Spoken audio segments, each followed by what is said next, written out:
Mathias Navarro et Nicolas Ponson, bonjour. Bonjour, bonjour.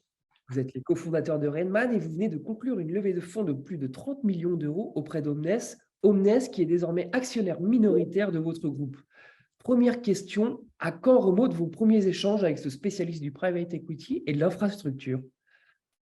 Omnes, on les connaît très très bien et ça fait de nombreuses années qu'on échange avec eux, mais la relation qu'on a avec eux aujourd'hui sur l'investissement en capital a été le fruit d'un travail qu'on a développé avec Clearwater depuis février 2022. On a lancé un process de recherche de partenaires pour cette opération et qui s'est conclu donc à la fin du dernier trimestre 2022 après un process assez classique et qui a vu également intervenir une ligne de dette avec la Caisse d'épargne Hauts-de-France et la CEPAC, ainsi qu'une ligne d'obligation relance qui a été structurée par Tertium.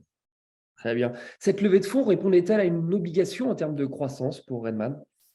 Non, pas une obligation en termes de croissance.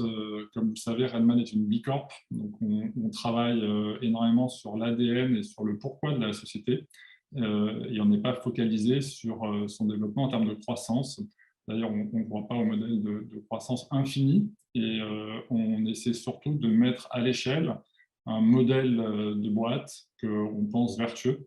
Et l'objectif de cette levée de croissance, elle est principalement d'augmenter la part de marché de Rainman au détriment d'autres boîtes qu'on considère moins vertueuses sur ces sujets de transition sociale et environnementale.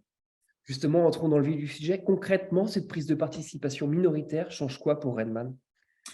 Alors, elle va changer beaucoup de choses déjà en interne. On a un nouvel actionnaire. C'est la première fois. Alors, vous savez que les salariés de Rainman sont actionnaires depuis 2 ans, à peu près 2 tiers d'entre eux. Mais c'est la première fois qu'on va avoir un actionnaire de référence, même minoritaire, autour de table. Donc, forcément, un fonctionnement à mettre en place avec eux, qui, je pense, sera naturel mais nouveau. Et puis, bien évidemment, cette levée de fonds, elle va raffermir la capacité qu'on va avoir à intervenir sur nos marchés, à les développer, la typologie d'opérations que nous réalisons, et également sur les territoires sur lesquels nous serons amenés à nous développer et à nous concentrer à l'avenir. Du coup, quels sont les objectifs affichés de Rainman? Les objectifs, ils sont très clairs. On a aujourd'hui une capacité de développement, une capacité de produire qui est maximisée.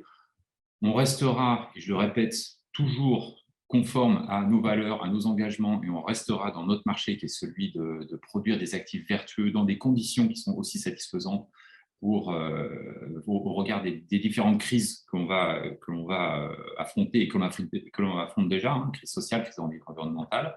Les objectifs, ils sont très clairs. Aujourd'hui, on a une capacité à aller acheter des actifs, à aller se positionner sur des actifs sans condition, puisque un de nos gros axes, c'est la restructuration lourde. Donc, c'est d'accentuer notre poids sur les opérations de restructuration lourde.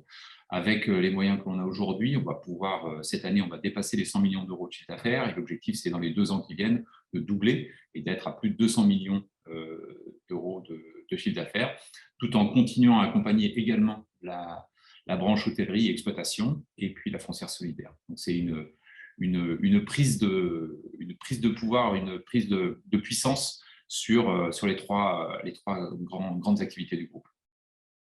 Messieurs, merci beaucoup pour votre éclairage. Merci beaucoup. Merci. À bientôt. Et à très bientôt pour une nouvelle émission sur BITV. Merci, à bientôt.